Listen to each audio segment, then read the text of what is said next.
County Attorney, and I'm glad to be standing in front of the historic Winona Courthouse to endorse for Winona County Attorney Karen Sonneman. I've known Karen since we were young. She's a woman of great integrity, of experience, and she'll just do a wonderful job as County Attorney. The County Attorney needs to know and understand that our job is to do the right thing.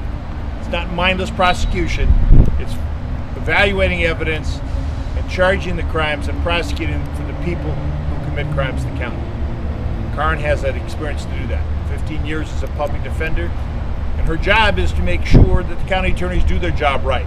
What better experience to become a county attorney to do that? She's been deeply involved in the community with the YWCA. She's a lay leader in her church.